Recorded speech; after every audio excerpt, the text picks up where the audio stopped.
that there was a movement made up of Jews who saw Jesus as their Messiah, not their God.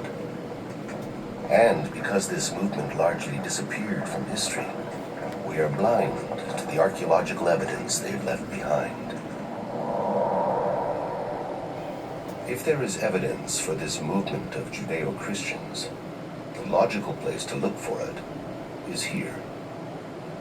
According to tradition, this is the view Jesus had when he walked up the Mount of Olives and gazed upon the Jewish Holy Temple. Where the Muslim gold dome of the Rock now stands was once the Holy of Holies. There the Ark of the Covenant was housed.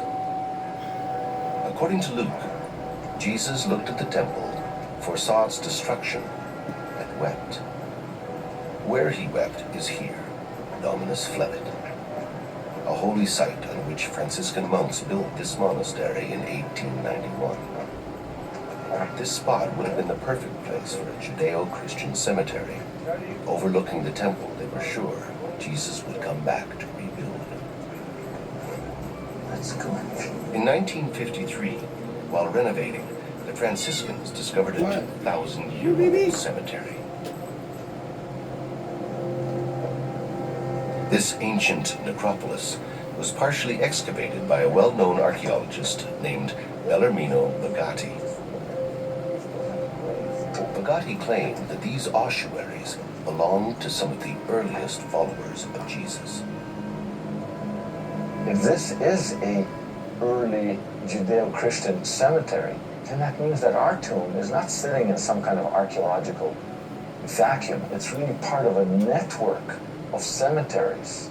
This can provide an archaeological context for our tomb. In this network of tombs, the Franciscans discovered a bone box with an inscription naming one of the most famous early Christians, Simon Bar Yonah. Now, I don't know if everybody will recognize that immediately, but Jesus said to Simon Peter, who's venerated later as the Pope and the head of the church, "You are Simon Bar Jonah, blessed are you, Peter." See, his name is not Peter, that's a Greek word. His name is Shimon, Shimon Bar Yonah.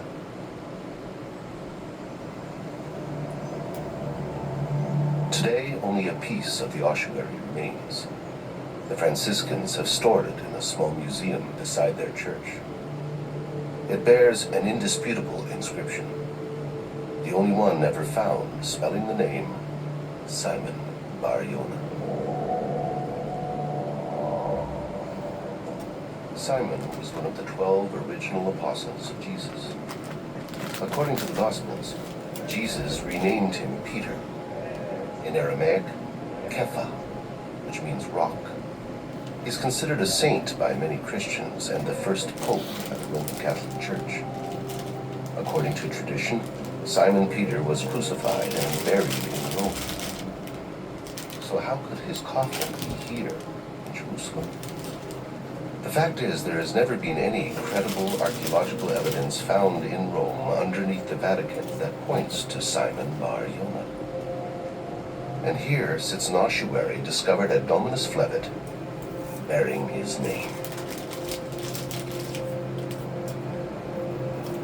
So if this is a Judeo-Christian necropolis, it is part of a network of cemeteries and tombs that belong to the early followers of Jesus, including Jesus' family.